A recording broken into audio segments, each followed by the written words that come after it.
and this is another conversation rules the nation.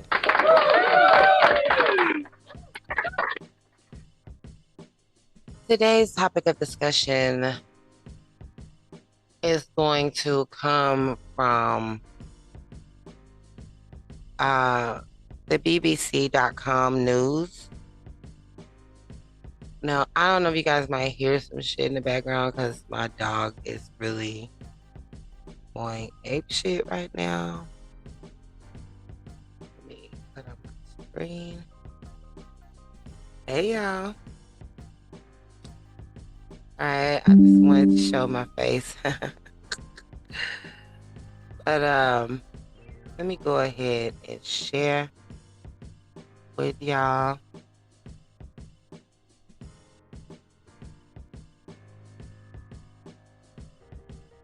Alright, so today we're talking about the race gap between Black and white homeowners. If you guys are familiar with this topic, drop it down below. Drop a comment down below. Let me know. All right, so this is Miss Katrinka Cox. She believes her mortgage application has come to a halt because she is African American. So Katrinka Cox lives an American dream. A green trimmed lawn, poolside lake view, and $1.3 million villa she calls home. She's the only Black homeowner in her gated Florida community. Florida community. And despite her financial success, she says her attempts to buy another property are being blocked due to her skin color. So, how many of us can believe that? I mean, hell, all of us. Black Americans are almost twice as likely to be denied a mortgage than their white counterparts, figures show. And only 44% of the Black Americans own homes, compared to nearly 75% of white people. So only 44% of Black Americans own homes. Why do you think that? Why do you think that only 44%? Because they don't want us to own homes. You guys, I'm sure everybody that is watching or will watch this or has watched or whatever are familiar with redlining. We're all familiar with that. So confronted with statistics showing the disparities, banking groups have frequently denied any discrimination, saying the numbers don't tell the full story. They couldn't give me an answer. This was her quote. But Ms. Cox believes that she knows the reason her mortgage application has come to a grinding halt. It's because of the color of my skin. I'm an African-American woman, she says. I know what my Black friends have gone through getting loans, she adds, and I know what my white friends have gone through, basically. White friends that couldn't afford loans and how quickly they got them with no problem. Okay, those were her words.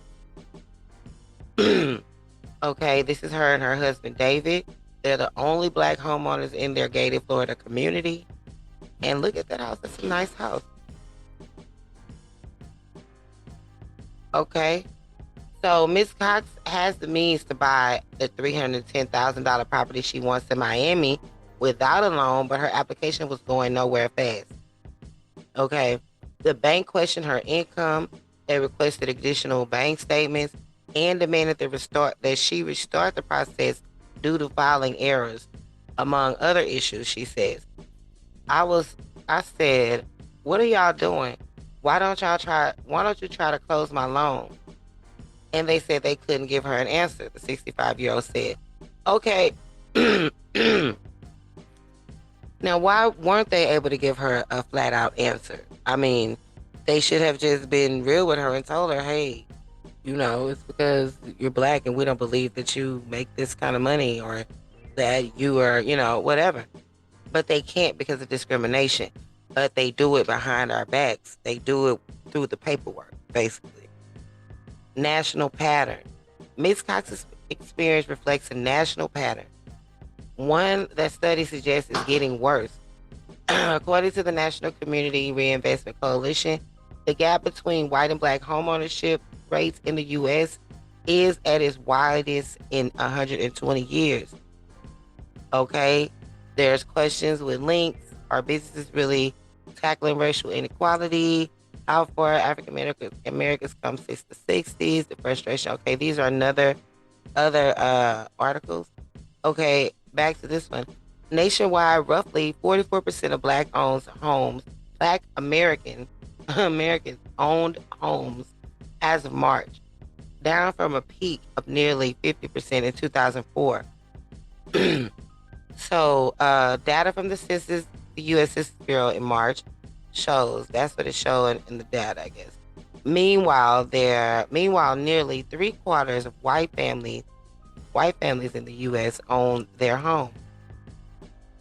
Okay, some 19.4% Black applicants were denied a mortgage in 2021, compared to 10.8% of white applicants, according to the property firm Zillow, which analyzes government data. All right, so basically, they're denying Black people their right to own a home through the paperwork, because even if you qualify, they'll say you don't. You know, as such, lending hurdles limit homeownership. They have contributed to a yawning wealth gap between Black and white Americans. And that's what it is. You know, a part of being wealthy is home ownership. Now, I don't knock renting. I don't knock renting at all, but the goal is to own. The goal is to own. You want to own what you have. You want to own what you use. You want to own shares. You want to own your home. You want to own your vehicle. Those are the goals. Okay, nobody wants to be paying, mortgages forever, rent forever, car note forever. No, you want to own at the end of the day. Okay, so the lending hurdles limit home ownership. Okay, they have contributed to a yawning wealth gap between Black and white Americans. In a typical white family holds nearly 10 times the wealth of a Black household. And why is that? Because we have, as a household, we have been, divided. You know what I'm saying? We have all of these people against, we have our people that are with us, our people that are against us. And these people could be in the same household that you live in. Okay. So this is Terry Williams. She believes racism is at the root of a Black and white wealth gap. And that's true.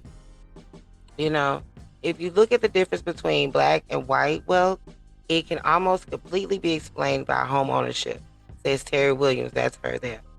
President and Chief Operating Officer of One United Bank. Okay, she's the president of One United. While prices have skyrocketed, Ms. Williams says the lower incomes and credit ratings alone can't explain the gap. There is systemic racism, she says. That is just the bottom line. Okay? So, and, of course, here we go. They deny the racism is behind it. Of course, they're going to deny it. But studies show, the numbers show, that racism plays a part.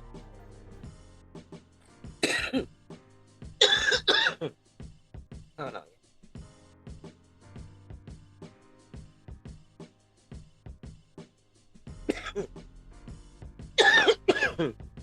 Hold on, y'all.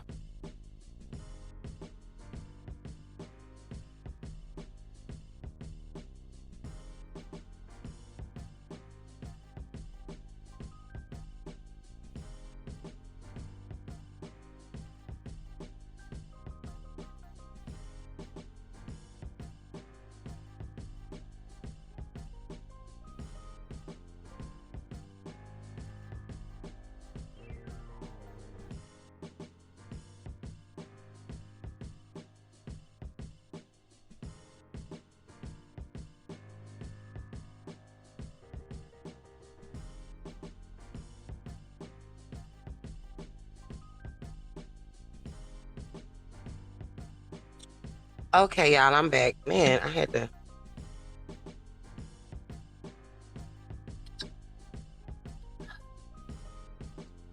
had to get my water. Sheesh.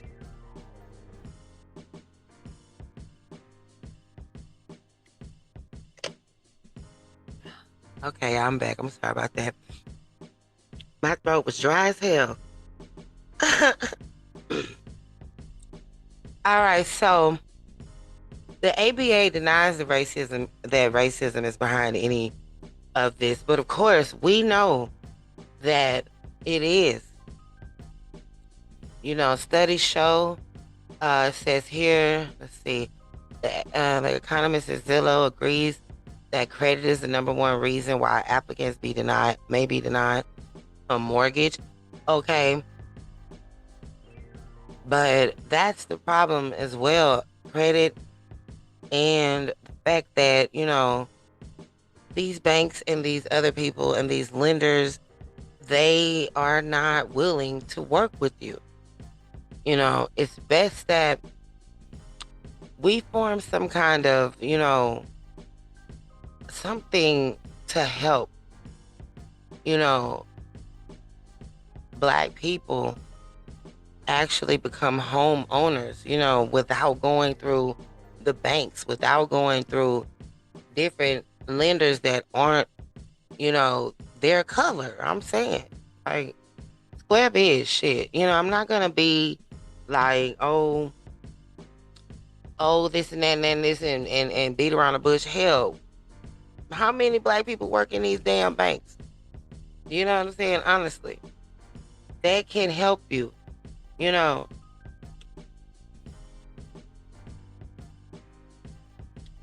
this damn straw. So you got to ask yourself that, like, hell, there's so much working against us as Black people. So you have to be able to, you know, um,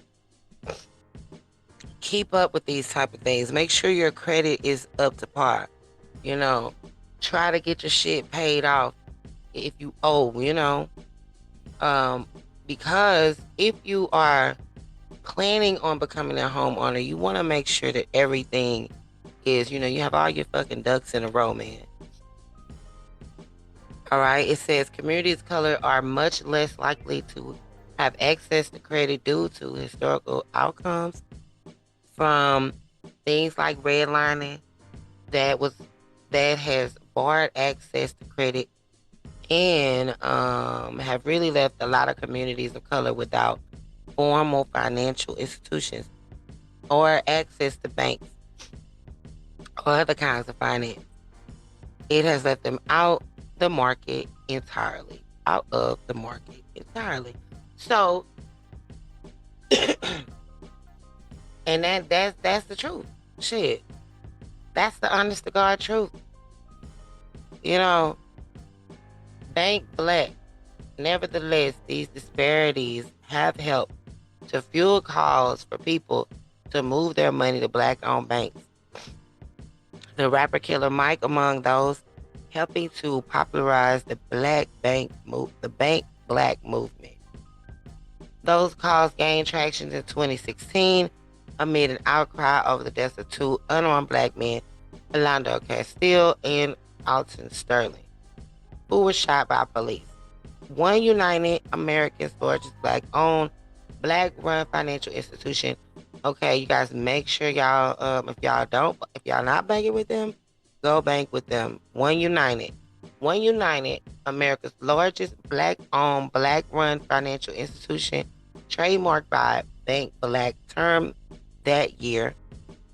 Since then, the bank has granted more than $1 billion in property loans to Black households. Their customer count doubled to 100,000 after the murder of George Floyd in 2020, which sparked global protests against police brutality and shone a spotlight on systemic racial gaps in the U.S. Okay, this is Jacqueline Wilcox and her husband Wilbert. Says owning a home, giving both stability and freedom. First time homeowners, okay. Their home ownership felt like a near. So evidently One United is helping people. Okay. Homeowner puts you in a whole new bracket. It's a whole other thing. That's right. So if you guys are thinking about purchasing a home, y'all are thinking about home ownership, start with One United Bank and see if they can help you. Actually, you want to start with yourself. Make sure your credit is in order. Make sure you have no outstanding balances, no outstanding loans. And then get with One United and see if they can help you. Outside of, purchasing a house from someone else, purchasing a house from a for sale by owner, if you plan on going to a bank, that's the difference between that and that, but even still, you'll still have to go through a bank. So check One United, see if it's in your area, see if they can, online or whatever, and go through there, I guess. All right, so this has been another topic from Conversation Rules the Nation. I'm your host, the Locked Libertarian. Let me stop this share. Let's stop this, and then I'm gonna go back here. Okay, y'all, and thanks for watching, y'all. I appreciate you guys coming by, stopping by. Y'all don't forget to check out www.3tllc.com for more information. If you guys need like any kind of design, any kind of graphics, let me know. I got you. All right, so it's your girl, the Locked Libertarian. Y'all don't forget to follow me on Twitter at the Locked Libertarian, and you can follow me on IG at the Locked Libertarian as well. And check out the when I live stream. I don't know if I'm gonna live stream. I'm not really sure yet, but drop a comment below if you guys enjoyed the commentary. If not, drop a unlike. I ain't tripping, you know what I'm saying? All right, so it's your girl, the Locked Libertarian, and I am signing out. And y'all have a great day. Later.